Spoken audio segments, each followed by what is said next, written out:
I spend many days online with other refugees at the UNHCR in Uganda, in Kampala.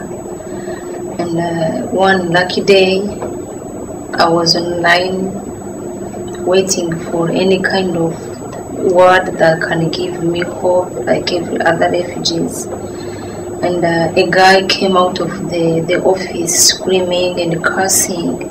It happened that he was speaking French, which made me welcome to talk to him and ask him what's going on. So he was so mad and he was cursing. He told me that UNHCR is corrupted. The people want money, and because he has no money, they told him they cannot help him, but they gave him a business card for a woman.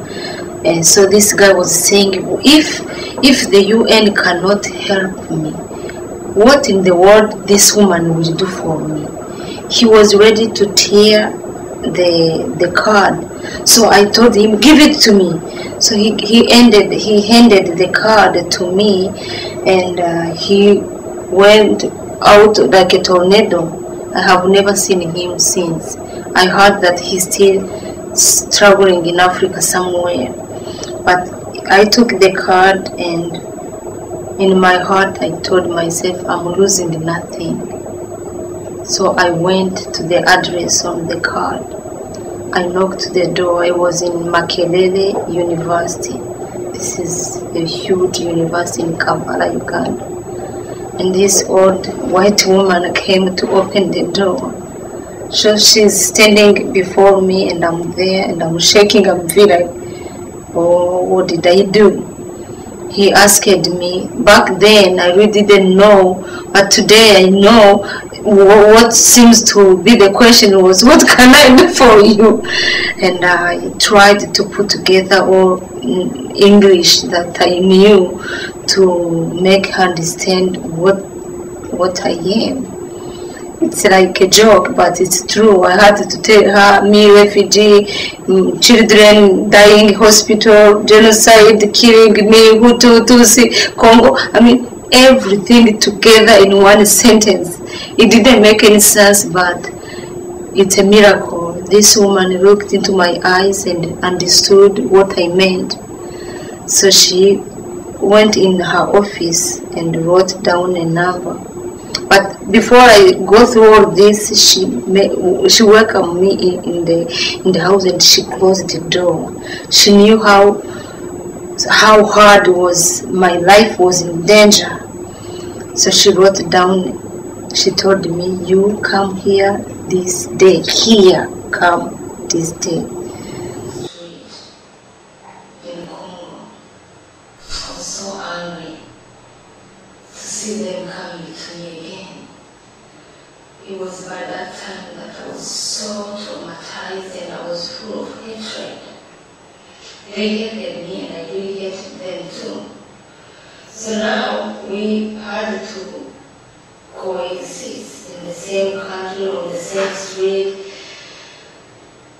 They told me, you are going to America, you have a place, and you will start your life where nobody will call you a cockroach.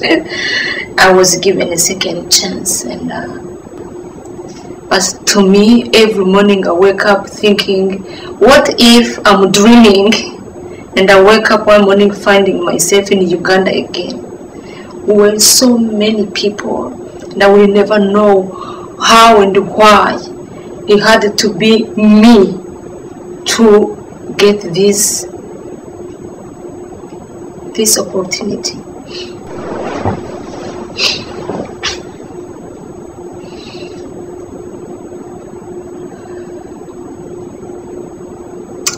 There are many people, even today, who are better than I. They are smart, they are beautiful. I mean, they could be doing better than I do, but they still on this rough road to safety. They still fighting to survive every day. And UN, still UN, still at the top of everything. But still, people are dying in refugee camps. Some people are being deported to their country where they fled from. Some people, refugees, are dying in prisons in their host countries. Their children are not going to school. The people who had diplomas and degrees, they are on the street begging for bread. And still, UN is UN. The whole world is covered by UN. Who will step out and say, enough is enough? Innocent people are paying for what we don't know. But it required one woman to put together a program to advocate for refugees. I'm one of the people who went through her program. It was a success, but how much she had to do, or how much she paid to convince the UN that this is a case and we need a solution. I know many refugees who were with me in Uganda and they're still there today. It has been almost 8 years that I'm in America. And the people we lived together, they're still in Uganda, and with no assistance.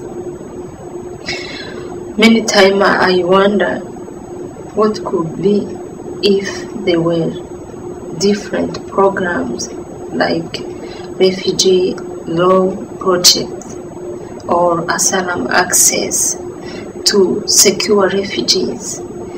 It will be hard to bring all refugees in America. It's impossible.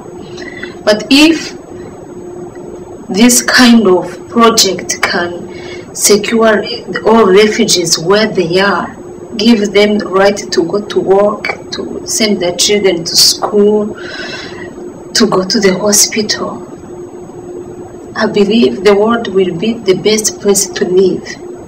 I wonder what it costs to do such great work. Won the fight, and they were driving out all the Hutu killers, including the Hutu population. So they fled to Congo.